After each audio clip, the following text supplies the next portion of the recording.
নমস্কার, আশা করি সবাই ভালো আছেন আর আমিও খুব ভালো আছি। আজ সারাদিন ছিল বৃষ্টি জানেন তো, তাতে আমার ছেলের দুজনেরই খুব ঠান্ডা লেগেছে। তো আজ ব্লগটা সন্ধ্যা থেকেই শুরু করলাম। সন্ধ্যাবেলা আমি ভাবলাম সুনুরও তো খুব ঠান্ডা লেগেছে আর আমারও ভীষণ ঠান্ডা লেগেছে, তাই আদা দিয়ে একটু চা বানিয়ে নিলাম, দুজনে মিলে খাবো। আসলে যেদিন সুনুর টিউশন থাকে না, ও বাড়িতেই থাকে, সেদিন আমরা দুজনে মিলে চা খাই একসাথে বসে।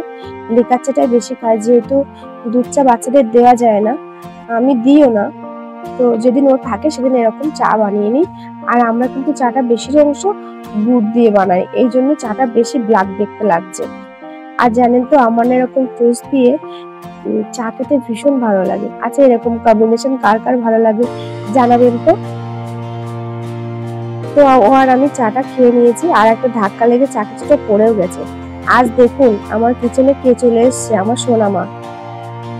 আমাকে বলছে, মাম্মা আমি আজ রান্না করবো চাউমিন। বলছে ঠিক আছে চলো। তো আমি জলটা বসিয়ে দিয়েছি, আর ও পুরো চাউমিনটা বার করে, এমনিতে হাতে পাচ্ছিল না, ছোট মানুষ, করেছে চেয়ার নিয়ে এসে ওর উপরে দাঁড়িয়ে জলের ভিতরে ওটা ঢুকিয়ে দিয়েছে। আসলে আমি কিন্তু তখন গ্যাসটা অনও করিনি, বাচ্চা মানুষ জানেনই তো, বায়না করে, সেই জন্য জাস্ট ওর মন রাখার জন্য। তারপর ও চলে গেছে, আমি তারপর চাউমিনটা বানিয়ে নিয়েছি। ওরা যখন কোনো কিছু খাওয়ার বায়না করে, চেষ্টা করি বাড়িতে বানিয়ে দেওয়ার, বাইরের জিনিস যত না খাওয়ানো যায় ততই ভালো।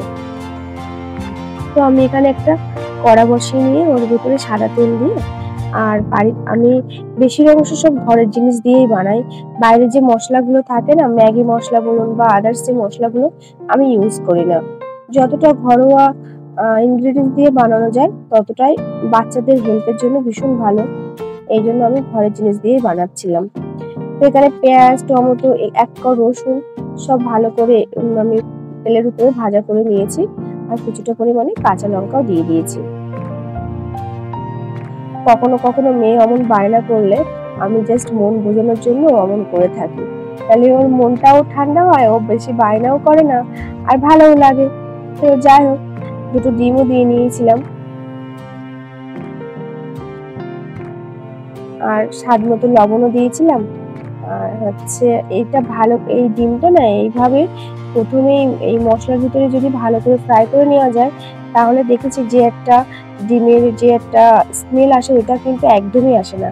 আর আমি এখানে দিয়ে নিয়েছিলাম জিরের পাউডার, দিয়ে আমি ভালো করে ভাজা করে নিয়ে তবেই কিন্তু আমি সিদ্ধ করা চাউমিনটা এর উপরে দিয়েছিলাম। এরকম ভাবে বানিয়ে খেলে টেস্টিও হয়, আর সব থেকে বড় কথা মনের একটা স্যাটিসফ্যাকশন মিলে যে এতে কোনো আমি হার্মফুল কোনো মশলা ইউজ করিনি, বাইরের কোনো মশলা এতে নেই, ঘরের মশলা দিয়েই বানিয়েছি।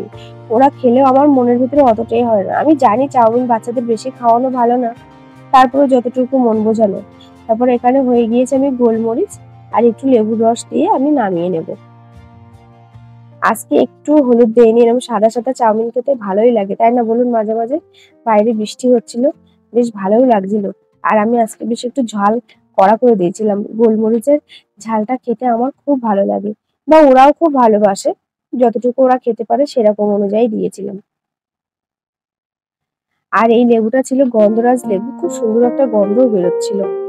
দেখুন আমার হয়ে গিয়েছে, দুই ভাই বোনের জন্য এখানে আমি সার্ভ করে দিয়েছি। আমার ছেলে মেয়ে চাউমিন খেতে ভীষণ ভালোবাসে, তো মাঝে মাঝে এভাবেই বাড়িতে আমি বানিয়ে দিই। আজকে আমার কাছে কোনো ভেজিটেবলস ছিল না, থাকলে আমি এর ভিতরেও অ্যাড করতাম। তো যাই হোক, যা ছিল তাই দিয়ে করে দিয়েছি। আর এই যে শুনুন, কিছু হোমওয়ার্ক বাকি ছিল, ওই হোমওয়ার্ক গুলো করছিল, আর সোনামা চাউমিন টাউমিন খেয়ে ও ঘুমিয়ে পড়েছিল। তাহলে ভিডিওটা আজকে আর বেশি বড় করবো না। ভিডিওটা কেমন লাগলো জানাবেন, আর ভালো লাগলে একটা লাইক আর সাবস্ক্রাইব করে আমার সাথে জুড়ে থাকবেন। আপনাদের সাথে কিন্তু আমার অনেক গল্প করার আছে। তাহলে সবাই সুস্থ থাকবেন, ভালো থাকবেন, দেখা হচ্ছে পরবর্তী একটা ভিডিওতে। টাটা।